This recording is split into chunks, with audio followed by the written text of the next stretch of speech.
It is essential to constantly remind ourselves that war, apart from a very few exceptions, is a symptom of madness.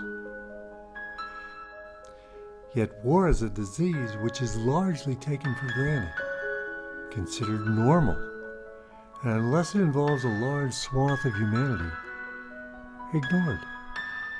How did we allow ourselves to be trapped in such insanity?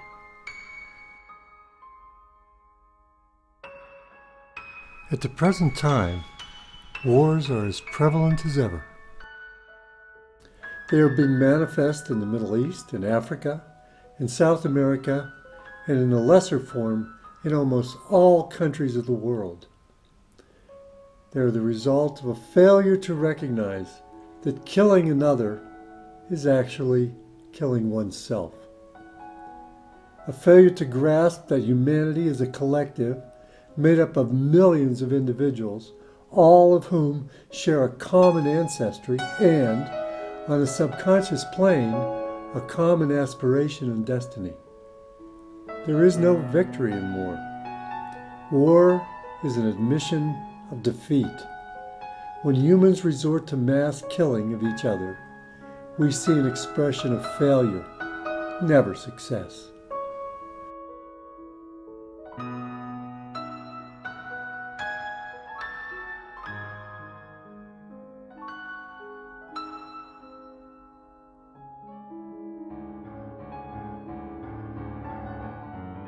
Not so long ago, war was glorified, and for the victor, held up as an expression of supreme national pride.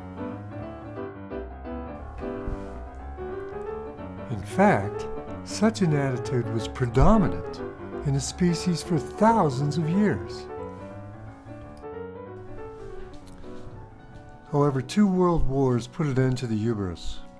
The levels of destruction were so great and so many millions died brutal and ugly deaths that a kind of war weariness set in amongst the survivors, and a new sense of the futility of it all became integrated into societies which had undergone the experience.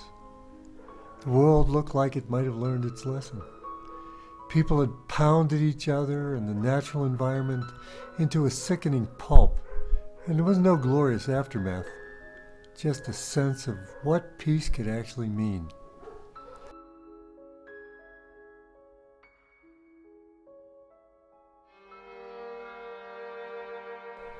There were and are still some who find war exciting, whose own lives are too dull and routine to find any thrill in the act of daily living. They look on at wars in foreign territories as extensions of their own angst and frustrations. Such individuals find temporary comfort in watching others die. This condition is more prevalent than many might realize. It is symptomatic of a world crushed by meaningless routine and managed by those lacking any manifest vision of something more deeply fulfilling to awaken starved imaginations. Of course, a history of war will reveal that whole nations were born and dissolved via victory and defeat on the battlefield. It was believed that those bloodbaths were a price worth paying for the great accumulation of national wealth which followed them. If one was on the winning side, of course. It is sobering to reflect that much of the fine architecture of old Europe is a result of plundered wealth.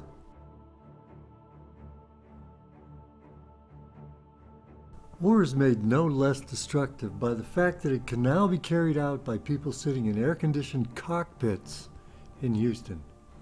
People trained to kill at a distance. People whose chance of being themselves attacked by those they target being pretty much nil.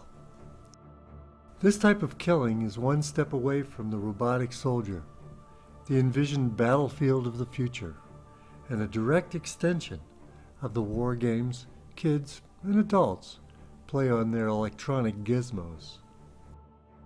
But look, It's still the same underlying disease. It's still the fascination with the idea of somehow coming out on top and having it over and inferior. It's still reveling in destruction.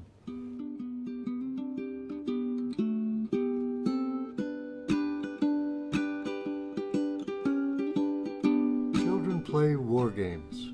I used to play Cowboys and Indians.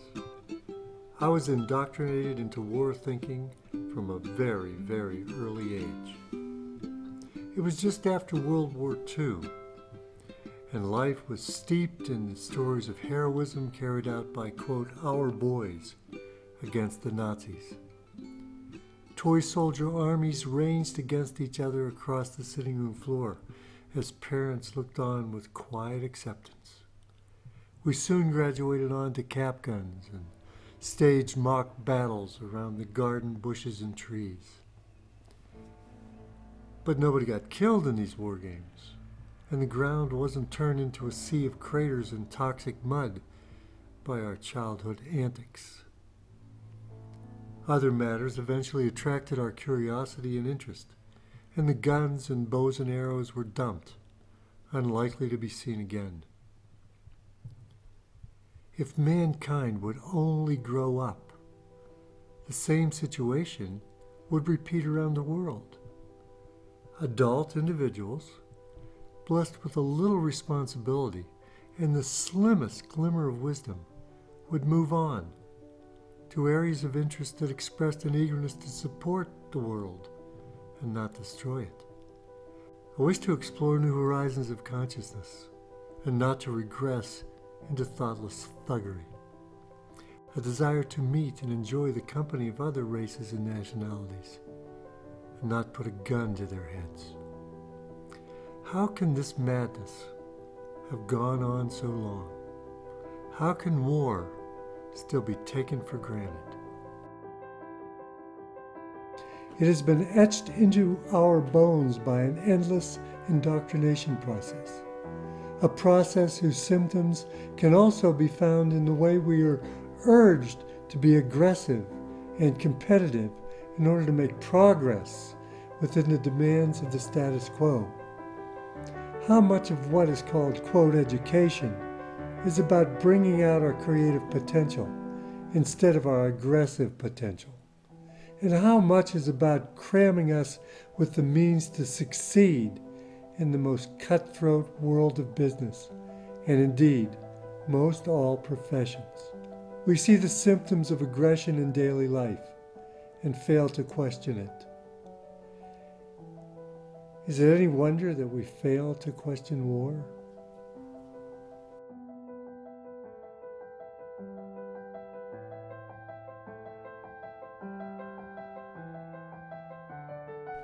War is the most favored tool of the controlling powers.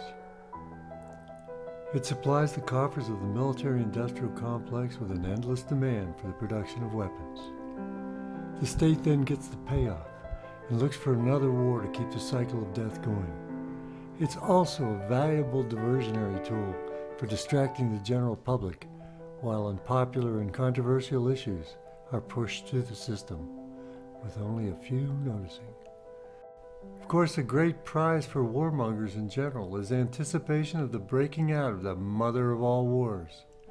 And indeed, the ever-looming threat of genocide never seems far off at the hands of those who play with power, the way children play with their toy guns and swords, but without any of the child's creativity.